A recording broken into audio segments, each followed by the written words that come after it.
Hey crafters, thanks for joining me. Today I'm going to make a fun Halloween card featuring lawn fawn stamps and dies. Hope you enjoy! So to start this card, I used a bit of paper that's 5 3/4 inches squared, and I covered it with some Wilted Violet Distress ink. Now I knew that I was going to use a die cut in the center of this, so I didn't worry too much about adding ink into the center of the card. And I wanted this background to be quite bright and vivid, so that's why I used Distress ink rather than Distress oxide for this. So once I added the ink where I wanted it to go, I just went back and blended it in until it had a nice even look across the card. Next, I added on my brick stencil, and I'm just using my Make Art Station to keep it in place.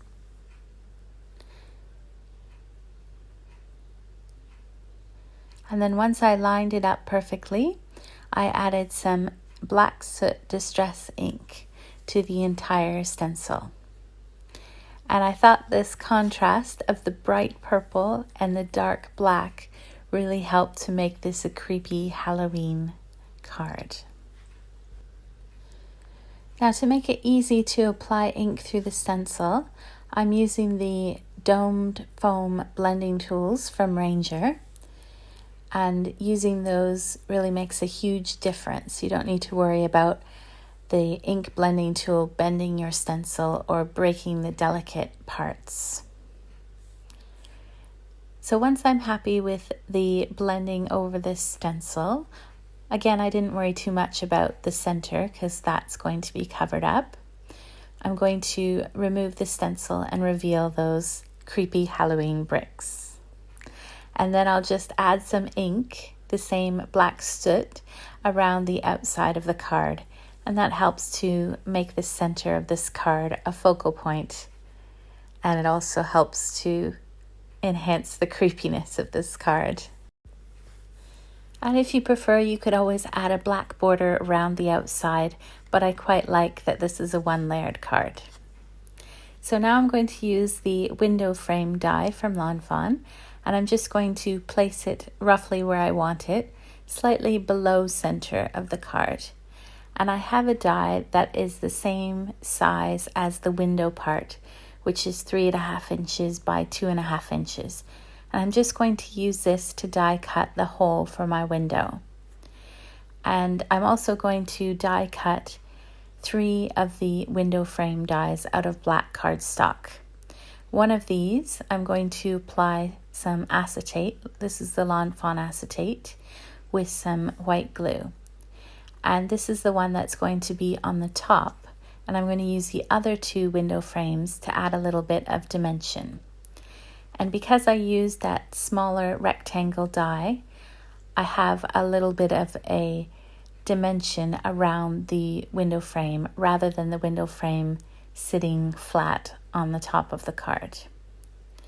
So before gluing this into place, I'm going to use that window frame and add a little bit of parchment paper or baking paper on top.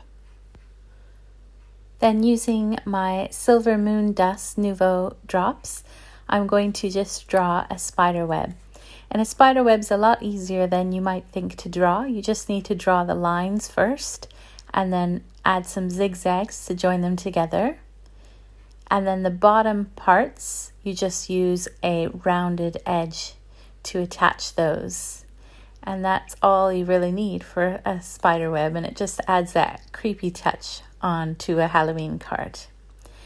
Now I'm using this parchment paper because it's anti-stick and it will allow the Nuvo paste to dry on it. And I don't need to worry about it sticking to this parchment paper. I'm also going to use the ebony to make a little spider for my card as well.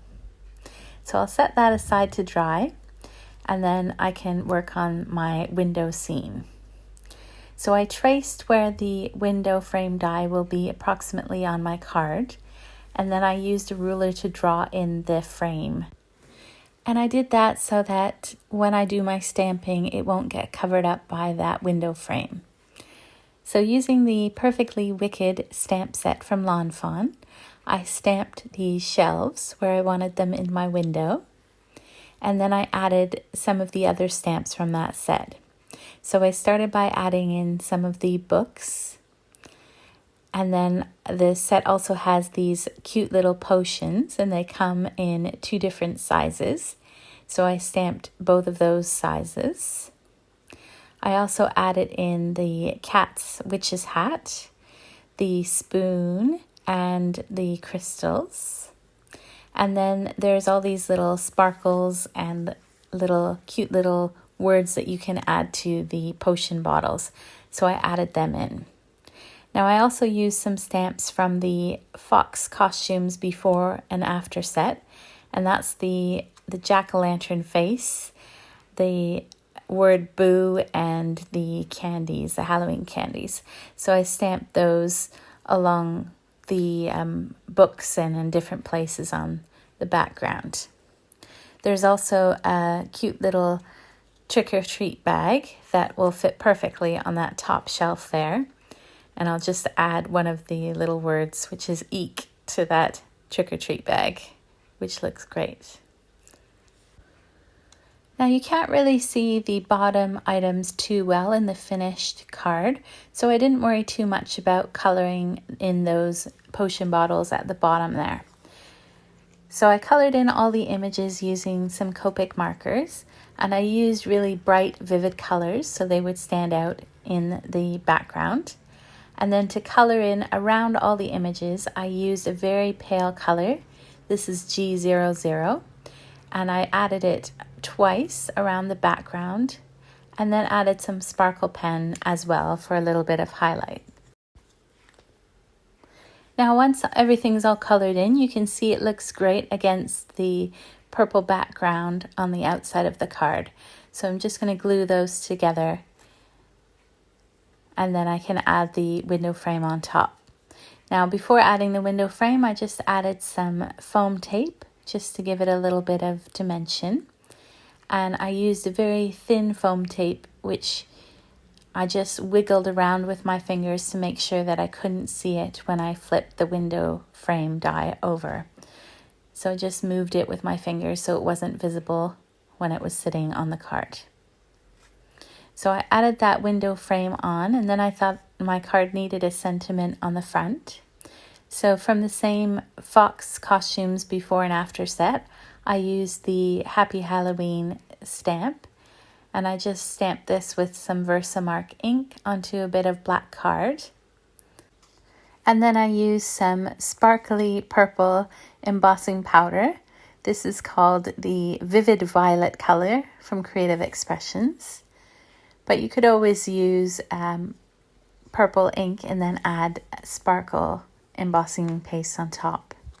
And then I popped this sentiment up and put it on top of the window frame die. And I love how it's very subtle, and it shows the more that you tilt the outside of the card. So now that the Nuvo drops are dry, you can easily peel it away from that parchment paper. And I'm going to glue those in place. Now I tried adding the Nuvo drops directly to the acetate, but it tends to make the acetate buckle. And if you do it on the parchment paper like this, it stands off, as you'll see in a moment, and looks more like an authentic spider web. And I think it's good because it gives you a little bit of dimension on the front of the card as well. Now I'm just going to glue this spider on as well, using some white glue, and then I can add his head on top.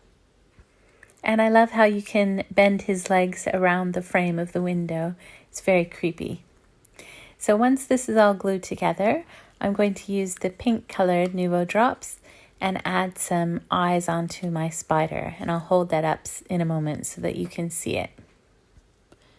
A nice creepy Halloween scene. It's perfect.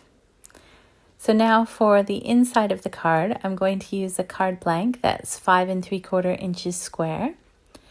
And I'm going to stamp my sentiment first. So using the Purrfectly Wicked stamp set, I'm going to stamp that sentiment that says, "Hope your Halloween is wicked awesome." And then I'm also going to stamp some of those potion bottles since they got covered up in the window with that cobweb. So I'm going to add labels on each one of those potion bottles. And then I thought it would be fun if the middle one was kind of exploding. So I'll add that stamp on as well. Now instead of using Copics to color this in, which would normally bleed through the card base, I'm going to use some jelly pens. And these are the metallic jelly pens. And they have a real mystical look to them. And I love how they look almost three-dimensional, and this glittery one is just perfect for the potion. I'm also going to use a clear one on the labels just to give them a little bit of dimension and make them look like they're real potion labels. So I'll give the jelly pen a few moments to dry, and then I'll glue the card base and the card front together. And you can see the finished Halloween card.